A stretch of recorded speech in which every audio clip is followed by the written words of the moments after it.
మనం రామరాజ్యం గురించి మాట్లాడతాం. రాముడు పరిపాలించినాకనే రామరాజ్యం కదా, పరిపాలించకముందు కాదు కదా.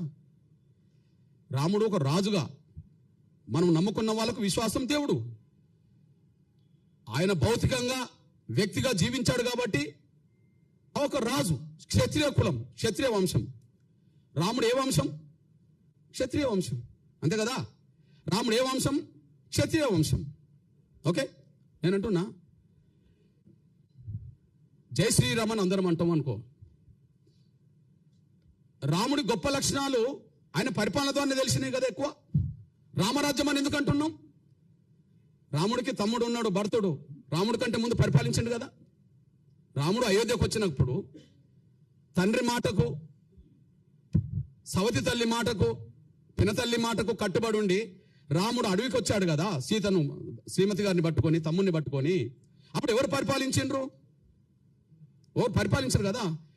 మరి ఆయన పరిపాలించడు, రాముడు పరిపాలించడు. కానీ మనం ఏమంటున్నాం? మన హిందూ సమాజంలో రాముడి భక్తులు, ఓకే రాముడు దేవుడు గొప్ప రాజు అనుకుంటే ఏమంటున్నాం? రామరాజ్యం తీసుకొస్తాం అంటున్నారు.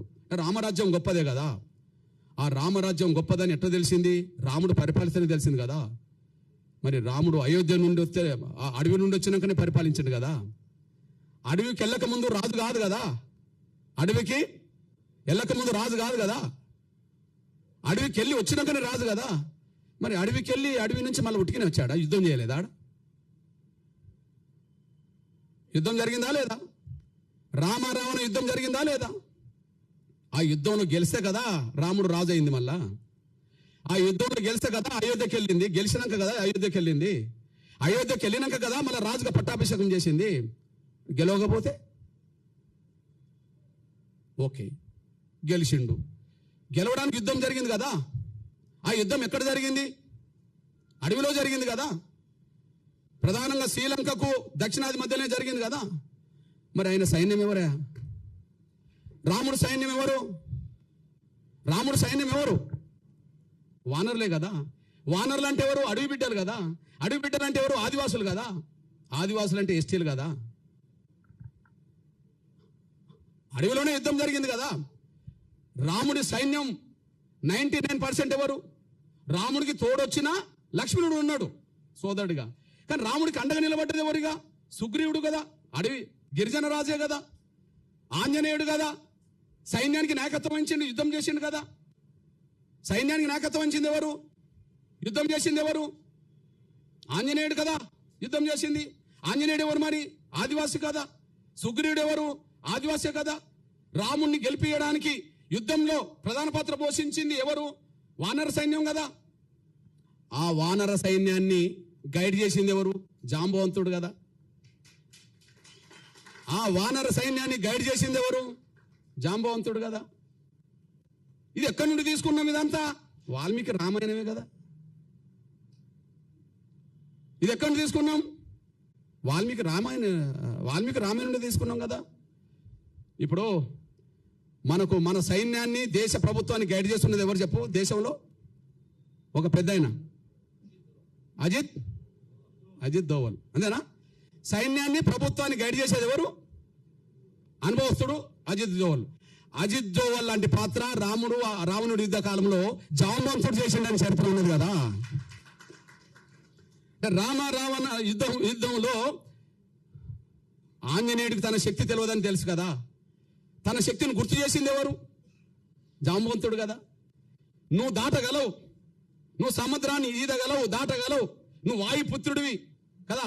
నువ్వు పోయి రాగలవు, సీత జాడ తెలుసుకోగలవు, అక్కడున్న వాస్తవాలు చెప్పగలవు, అక్కడి నుంచి మన యుద్ధం చేయగలవు అని చెప్పింది ఎవరు?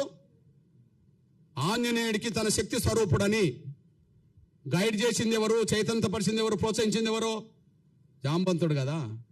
రామ లక్ష్మణులతో పాటు సైన్యం అంతా మూర్చబడ్డప్పుడు, వాళ్ళ దాడిలో, రావణకు సంబంధించిన వాళ్ళ యుద్ధం దాడిలో మూర్చపోయినప్పుడు వాళ్ళని లేపడానికి వాళ్ళ ఆంజనేయుని పంపి ఏం తెప్పించిండు? మీరే చెప్పాలి. సంజీవిని తెప్పించింది ఎవరు? జాంబవంతుడే కదా. యుద్ధాన్ని నడిపించింది జాంబవంతుడు. యుద్ధంలో త్యాగాలు చేసింది వానర సైన్యం. వానర సైన్యానికి సంబంధించిన వాళ్ళు గిరిజనులు. రాముడి అయోధ్య దేవాలయం నుంచి మొదలుకుంటే రామ మందిరాల్లో నా గిరిజనులు లేకుండా, దళితులు లేకుండా వీళ్ళేందా పూజారి వృత్తి చేసేది? వాళ్ళు ఏమైనా యుద్ధంలో గెలిపించిన వాళ్ళ? యుద్ధంలో గెలిస్తే కదా రాజు అయింది. వాళ్ళేంది అంటున్నా నేను, చర్చకు రావాల్సిందే. పోనీ రాముడి గుణాలని, రాముడి పౌరుషాన్ని, రాముడి మానవత్వాన్ని, రాముడి సామాజిక స్పృహను గొప్పగా ప్రపంచానికి చాటిన వాళ్ళు ఎవరు? వాల్మీకే కదా. గొప్పగా ప్రపంచానికి చాటిన వాళ్ళు ఎవరు చెప్పండి? రామాయణం రాసిన వాళ్ళు ఎవరో చెప్పండి. వాల్మీకి రామాయణం లేకపోతే రాముడి చరిత్ర ఎవరికి తెలుసో చెప్పండి. వాల్మీకే కదా.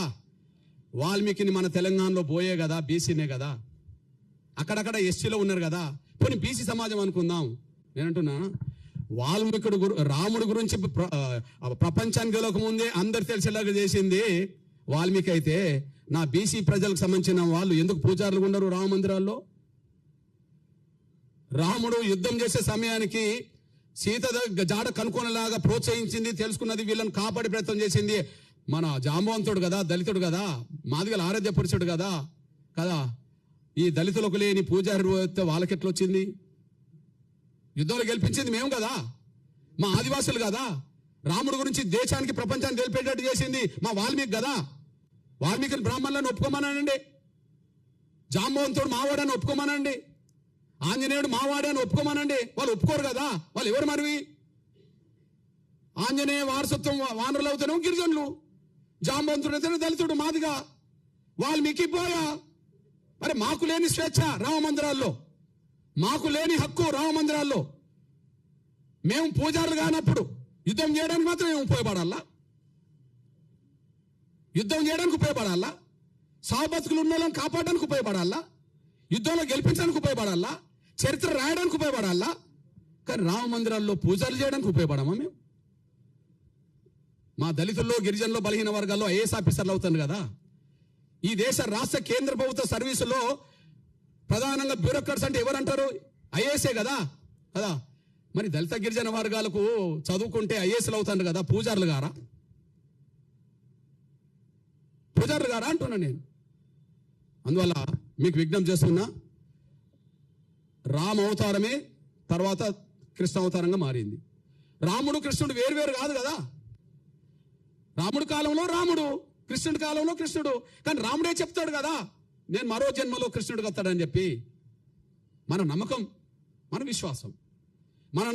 విశ్వాసం. నేను అంటున్నా, కృష్ణుడు ఎవరా?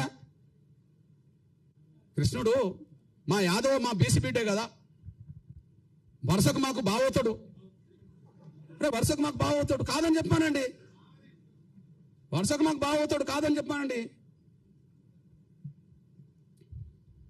రాముడు రావణ మధ్యలో జరిగిన యుద్ధము 1000 మంది చచ్చిపోయినరు కదా, 18 రోజులు జరిగింది.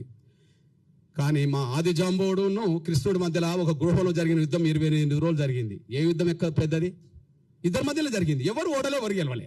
మా వాడు ఎంత గట్టివాడో చూడండి. ఎవరు ఓడలే, ఎవరు గెలవలే.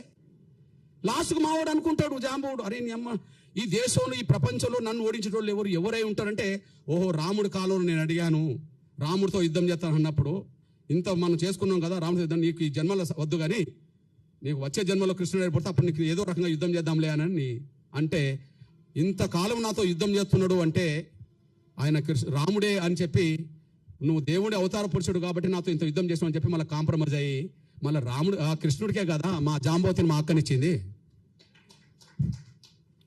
ఈయన ఒక మణిహారం కోసం వెతుకులాట చేస్తూ, ఒక మణిహారం ఉన్నది, ఆ మణిహారం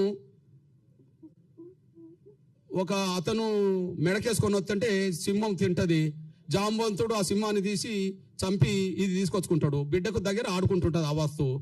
ఈయన వెతుకుతూ వస్తుంటాడు.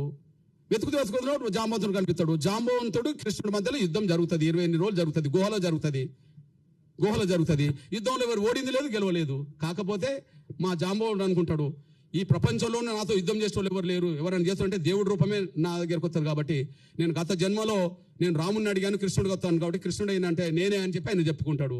అప్పుడు బహుమానంగా ఏమిస్తాడు మా జాంబవంతుడు? ఎవరినిచ్చి పెళ్లి చేస్తాడు? మా జాంబవంతుడి నుంచి పెళ్లి చేస్తాడు. ఇవన్నీ రామాయణం మహాభారతంలో ఉన్నది కదా. మరి జాంబవంతుడు మా బిడ్డ మా అక్కనిచ్చిందంటే ఎవరు మాకేమవుతాడో కృష్ణుడు చెప్పండి. మా జాంబవంతుడు మా పెద్ద ఆయన మా పెద్ద నాన్న అనుకుందాం. మా జాంబవంతుడు బిడ్డ మాకు పెద్ద అక్కే కదా. మా పెద్ద అక్కను 8వ భార్యగా చేసుకున్నది మాకు కృష్ణుడే కదా. కృష్ణుడు మాకు బావ అవుతాడు కదా. మా బావ ఉన్న కాడ మేము ఎందుకు పూజారులం కావా? నాకు అర్థమవుతుంది. మా బావ ఉన్న కాడ మేము ఎందుకు పూజారులు కావా? మా బావ దగ్గర కూడా మీరేనా వాళ్ళ పూజ చేయడానికి? రాముణ్ణి గెలిపిస్తాం, రాముణ్ణి కాపాడుతాం, మళ్ళీ ఆయన దగ్గర ఉండొద్దు. మేము ఇటు పోవద్దు, ఆడు ఉండొద్దు. ఇది పెద్ద డ్రామా వీళ్ళది. ఎడిపోవద్దు, వీడు మతం మార్చుకోవద్దు, మళ్ళీ వీడు ఉండద్దు, ఈ పూజారి కాడికి రావద్దు. ఇది చెల్లదు. రాముడితో మాకున్న సంబంధాలు మీకెక్కడి? కృష్ణుడితో మాకున్న సంబంధాలు మీకెక్కడి? రాముడితో మాకున్న సంబంధాలు మీకెక్కడి? వాల్మీకి రామాయణ ప్రకారంగా. కృష్ణుడితో మాకుండబడే బంధుత్వం మీకెక్కడిది? మహాభారత పరంగా కదా. కేవలం కుల వ్యవస్థ ఉండడం వల్ల కుల వ్యవస్థ మొదలైంది. కుల వ్యవస్థ ఉండడం వల్లనే కుల వ్యవస్థ మొదలైంది. రాముడికి కులానికి సంబంధం లేదు అంటున్నాం కదా. మరి ఎట్లా వచ్చిందో దాన్ని తొలగించుకోవాలి కదా. కృష్ణుడికి కులానికి సంబంధం లేదన్నాం కదా. మరి ఎట్లా వచ్చిందో తొలగించుకోవాలి కదా. ఆ కుల వ్యవస్థ ప్రభావం మన దేశాన్ని ముంచింది కదా. అఖండ భారత్ లేకుండా చేసింది కదా. ఉన్న భారత్ కూడా లేకుండా పోయింది కదా. ఈ కుల వ్యవస్థను ఇంకా కొనసాగితే ఇంకో 100 ఏళ్లకు ఉన్న భారత్ ఉంటుందని గ్యారెంటీ లేదు కదా.